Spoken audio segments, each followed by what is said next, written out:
I kind of mentioned before that the Soul Conservator is a feminine dominant energy.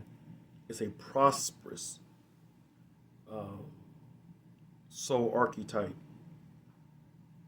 that emanates certain attributes such as patience, momentum, efficiency, uh, inner wellness, creating cycles of creating creating cycles that should favor you, but also could be the opposite, creating cycles that don't favor you if you're on the shadow side of it. Is also it manifests through attraction. So I kind of want to speak to how the soul conservator manifests and how, as some of us that is yielding to that energy influence, how that'll look as we begin to incorporate it. And I want to speak to this because I know one of the interesting things this month is that I think a lot of people have been feeling a disruption. Well, the soul conservator will do that because the soul conservator moves in cycles, and so that means it's very rhythmic. It's actually overseen by the principle of rhythm. So when things are not moving in a way where it's preserving itself, the soul conservator has a very interesting way to bring these prompts and these scenarios or these disruptions that we see to kind of get us to jar us to get a little loose so that we can start to go into a space of introspection, which is falling in line with uh, the house that's kind of at play right now, the house number 6, which is the inner seek, and the inner seek house is overseen by the domain of the introspection and inspiration. So there's a lot going on. There's a lot of disruption going on. So I kind of want to speak to that disruption, these changes. It's not nothing negative. It's just that we're just at a space right now where it's time to change the cycles. It's trying to implement new cycles so that we can manifest what we need in our lives and also people that we care about or what we're trying to pursue, so we can begin to achieve those things and experience those things. But we have to look more in a long-term sense, because that's the soul conservator is really strategic. It's very decisive type of energy or force that kind of just is out there in the atmosphere per se, if you want to describe it as that.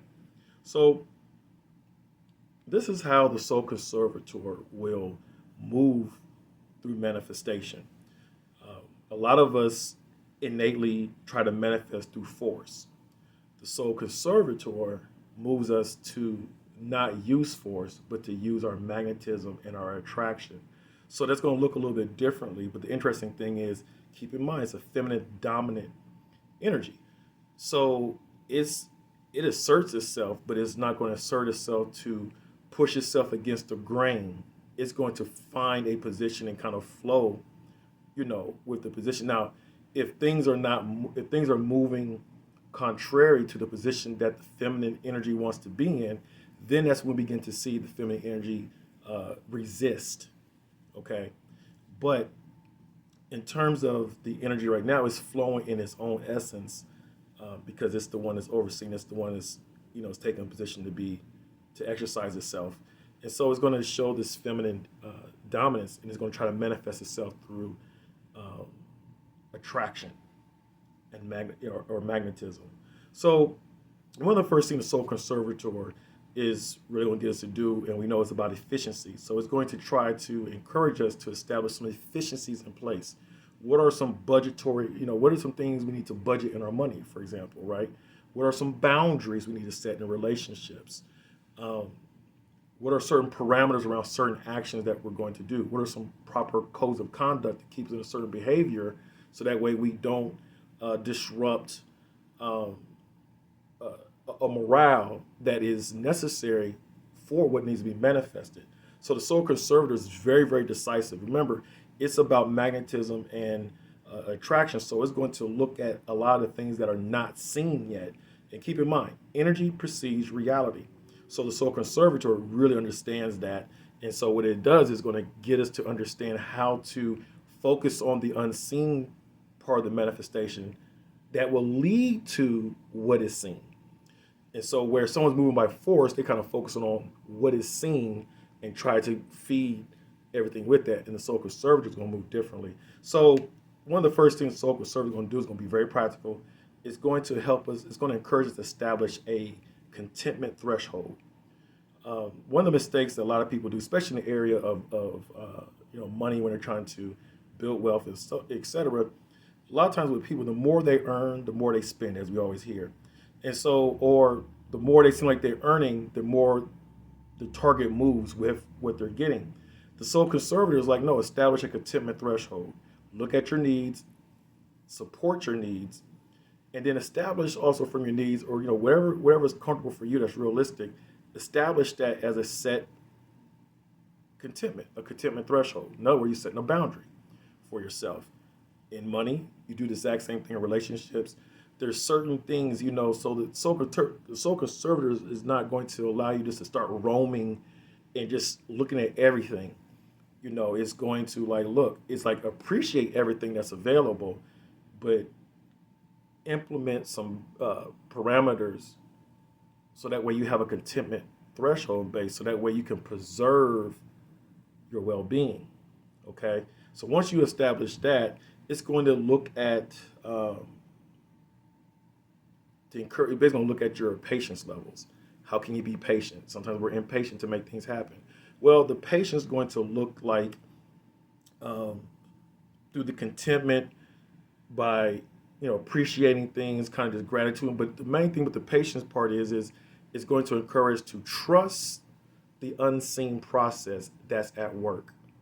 And so what can help us to really understand that is when we start to really tap in understanding the universal principles and laws really at play, and start understanding the dynamics of manifesting and things like that, we begin to trust that. And that trust is basically of the patience. So the patience is like, look, I know there's a manifested reality that's going to come, but I'm patient with the unseen or the non-manifested or the non-visible things that's going to assist what I know is going to manifest, because I'm aligning certain things in place that works in conjunction to what needs to manifest. Okay, so in understanding that, then the soul conservator encourages start to create a momentum around it. So it's build a momentum around. Before I say momentum, let me go back to the attraction piece. One thing that is going to do is encourage us to look at the unseen, as I've seen. It's going to have us look at the intangibles behind what needs to manifest. So the tangibles we could say is like the virtues. What are some of the virtues? What are some of the characteristics, the attitude positions that need to be in place that works in conjunction with the result that we want to experience? And then it's going to have us look at to make sure that because remember, the soul conservator is very managerial. So it's going to look at how we manage our virtue over vices. So it's going to look at that ratio. Of course, you want more virtues than vices, because the more virtue you have, the more you have an attitude and alignment with what you're trying to build and result. So the soul conservator is going to have us look at to build or to orchestrate people, or first of all with ourselves, or cultivate ourselves into a certain attitude, a certain position, a mental state, to make sure it's in that state. So that way, when we begin to ruminate and meditate on certain things, we can begin to easily manifest it, because that's going to connect to our ability to visualize, which is a part of attraction. So it's being able to visualize what's going on by us aligning with our thoughts and having a consistent rotation within our minds, and also our heart is aligning with it. So that way, the visualization really now becomes really real, and it begins to work through the attention, because it begins to send out a vibration. See, it's the magnetism piece. It begins to send a vibration, because we know thoughts are going to move through that vibration. It's going to create certain waves. So then all of a sudden it starts to bring in position and invite certain opportunities through people, through environments we attract to, we start getting these little hunches, start getting these little insights, these certain little clues on how to really move. So when we begin to do that, it begins to activate all these different unseen factors to move us in a direction to really manifest. Okay, so in all that, once we start to have these attitude positions, we can identify what needs to be put together, we orchestrate it. Then the soul conservator is going to encourage us to build a momentum around it. And so it operates off the law of momentum, actually. One of the laws that falls up under the soul conservator. So what it does is it's going to look at what the result we need that we're trying to create, and it's going to have us isolate certain actions. Now, because the soul conservator is about being efficient, it's going to look at the end result that needs to happen, and it's going to break down all the actions that needs to support it, but it's going to look at the main actions that that's going to contribute to most of the result of the outcome that it needs. For example, so a lot of us know it's low likely that we're going to be able to do everything at 100%. So the soul conservator understands it. The soul conservator is like, okay, what are the key actions to at least meet 80% what needs to happen? And so the soul conservator will look at someone who's more action oriented, more active, and they might be doing 15 different actions to make that 80% manifest. What the soul conservator is going to do is it's going to look at 4 key actions that can get the 80% result that it needs. And so it'll move in that way of being efficient. So it's going to take isolated actions and create a momentum around that, and then create a series with it, which then brings in the cycle piece, generating a cycle. And it's going to bring that cycle in, and then hopefully whoever cycles that are operating that's not matching it, then the soul conservator is going to move us to disrupt those cycles and keep concentrating on the isolated actions and put in a series of actions so it begins to rotate. So that way it becomes almost like automatic when it begins to happen. It's the same thing even happens with, that's why we visualize. It's to automatically, we keep visualizing until it's just an automatic reality in terms of how we see ourselves. Because at the end of the day it's about the picture or the image behind what we're trying to do. Once we have the image, we're going to fashion our lives around that. So the soul conservator is an energy, and it has this level of intelligence to really move us in that space to help manifest. And so this is how the soul conservator manifests. I had some people ask me to kind of speak on that. So hopefully this really makes sense. But if you think about it, it's stuff that we already do, but a lot of times we're not be aware of it. But once someone speaks to it, then we become aware, oh, okay, this is how I can really move. So the soul conservator is going to move us in this way to orchestrate all the unseen factors, all the intangibles, create certain rhythm around it, create certain systems around it, or bring certain connections or relationships in play that's going to basically spark and energize the energy that's going to precede the reality that it desires to experience and witness in manifestation. And so that's how the soul conservator manifests. That's how it encourages to manifest. And keep in mind, it's going to make us visit our contentment threshold.